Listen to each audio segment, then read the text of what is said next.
خطيرة وإمكانية، والحكم يعطي ضربة جزاء، والحكم عبيد يعطي ضربة جزاء. شمس الدين الذوادي في ظهره الكرة، وأول سيناريو في المباراة في نصف ساعة لعب ضربة جزاء للنادي الأهلي. هذه الإعادة. شوف الكرة كانت من حمودي لأزارو اللي يرتمي لوحده. يبدو أنه مهدي عبيد يطلب العودة إلى انطلاقة الهجمة. كرة أحمد حمودي في اتجاه وليد أزارو. معز بن شريفية لم يقم بأي إعاقة. هذه هي الإعادة. كرة حمودي باتجاه أزارو. شوفوا أنه أزارو ارتمى لوحده، والحكم اخذ قراره، والقرار قابل للاستئناف مع الفار. إذا وليد سليمان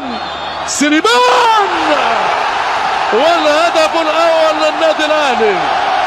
يسارية قوية، والنادي الأهلي يأخذ الأسبقية في 33 دقيقة لعب عن طريق ضربة جزاء في أجواء جماهيرية هستيرية. الترجي لم ينحني الآن وإلى حد الآن إلا عبر كرة ثابتة من ضربة جزاء. فرانكوم يشحن المعنويات. مباراة مازالت طويلة، يسارية قوية على طريقة ريبالينو تغالط معز بن شريفية اللي كان في نفس الطريق من جانب الترجي.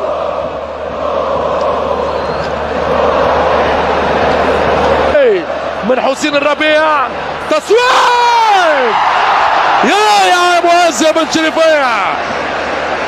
معز يا رائع معز. مريض سليمان يعدي، وشمس الدين الذوادي. وليد مش معقول. لا هفوة قاتلة من حسين الربيع. هدية دفاعية ترجية. هدف ثاني والله قاتل ومر بمرارة بقوة الخسارة. مش معقول هذه الهدية من دفاع الترجي. شفنا عدم التعامل. هذه الإعادة.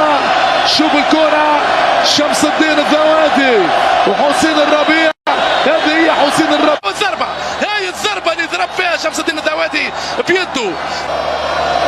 وليد سليمان في سيناريو جديد.